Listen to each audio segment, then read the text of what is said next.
Shaq is one of those really once in a generation human beings. Number one, I mean the generosity, the love of life, the ability to connect with people across all cultural backgrounds, the love of helping others. I mean, Shaq, when I was on the Lakers, yeah, I mean, Shaq saw I was driving a beat up Previa, Toyota Previa, and he said, you know, he knew I was single at the time, and he said, you can't be rolling in the Staples Center in that. I was happy. I was happy with the car. I mean, shoot, that was the first car I had that was really my own. Right. So he, you know, he takes me to the dealership, and you know what happened from there. But Yeah. but then you know, Shaq would go to you know, less appreciated communities, inner cities, different places that don't get the resources, that don't get the respect. And Shaq would be out there at Thanksgiving giving out turkeys. He'd do things at Christmas, you know. Yeah, I remember you being out there with him, helping him at Shackmas and Shacksgiving and whatever it was called. You wanted to help, you know, and so Shaq was always, you know, recognizing people that maybe didn't have the opportunities that other people had. You know, the generosity there. You know, we're on the road at Thanksgiving in Orlando. You might have been there, Andy. Shaq opens up his whole house, not just to his teammates, but to every person. You know, every member of that organization was there, and just doesn't open up the house for 2 hours, but for basically the whole day on Thanksgiving. He takes us up to the room. He shows us. He shows us his bedroom with all the, you know, the TVs and stuff, and he said, but back in the day, you know, he had all the TVs. Now he was changing diapers. Yeah, right. And now he's changing diapers, which, you know, I can relate to that a little bit now. Yeah. Right now, shoot, I grew up, Andy. I was one of 10. I was fifth of 10. So I changed a few of the diapers of my younger siblings growing up. I went 20 years without changing a diaper, from like you know, 15 or 18 to 40. I didn't change a single diaper, and now I change multiple diapers a day.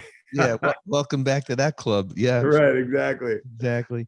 Yeah, he was. I mean, he still is an incredibly generous guy. Something just came over, you know, Twitter the other day about he was, I don't know, in some store, Costco or something, and Best Buy, and he saw a mom struggling to buy laptops for her kids, you know, and ended up buying the laptops for them. You know, this is just the generous guy that he is. And you know, the fact that he and Kobe were two different dudes, different upbringings, it's kind of two different work ethics. You know, Kobe, we can say, I think fairly, that he was unbelievably obsessed with basketball before he became a father and a husband, maybe too much, you know, and I think he admitted that. He actually admitted in the book that we did. And Shaq, you know, was a beast when that ball went up, but didn't particularly embrace basketball as much as Kobe did. And we all know that caused some rift between them, but they were brothers, man. They were brothers, and they were warriors on the court. You being on the inside of that, you saw that every single day, right? And like a family, you're going to have issues, right, with different personalities. But what is the lesson that you learned from their relationship of brotherhood and just, you know, being warriors together? Well, and it's funny, Andy, because as you express some of your observations and some of your inside knowledge of that relationship, you've kind of hit a lot of it on the head. A high point in the relationship to me was, and you'll remember this, we were playing at the San Antonio Spurs, and I believe it was 01, which was the middle championship of the three-peat. And the Spurs, they were the big bad Spurs. I think they had a higher seed than we had. And so they had home court advantage. I mean, we went out there and we won 2 games on the road in the Alamo Dome in San Antonio, and people were shocked.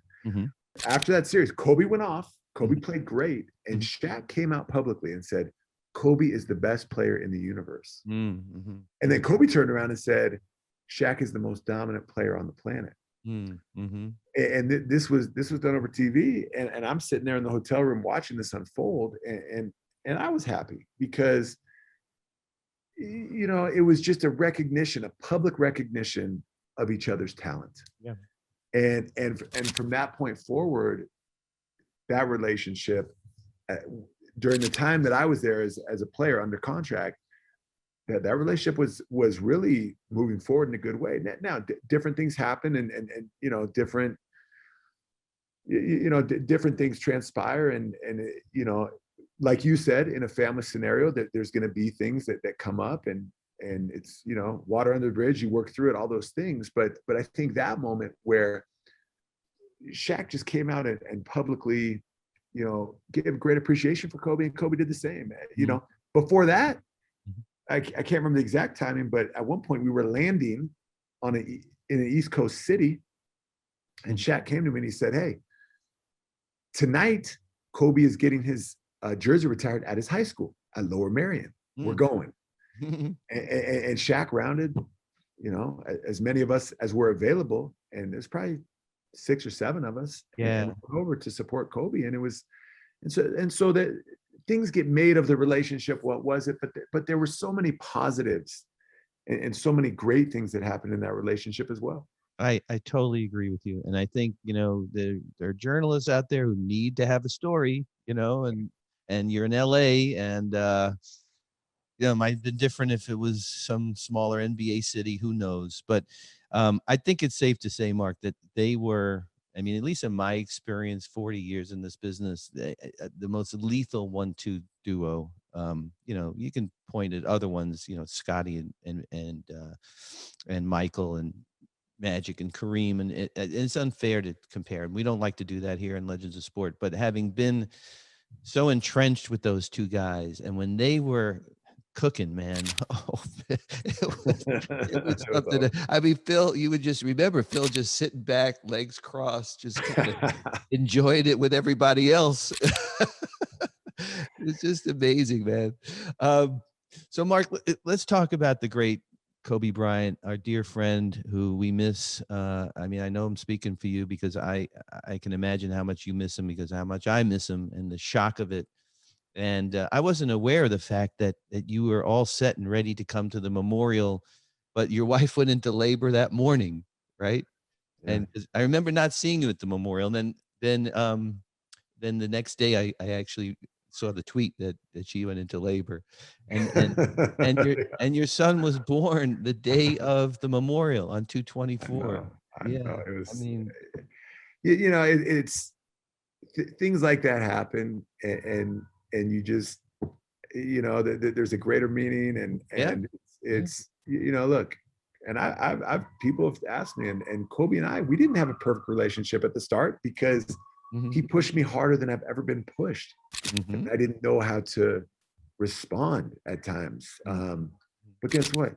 He was harder on himself than anyone else. Yeah. You know, and so of course he's going to demand the best out of everyone around him.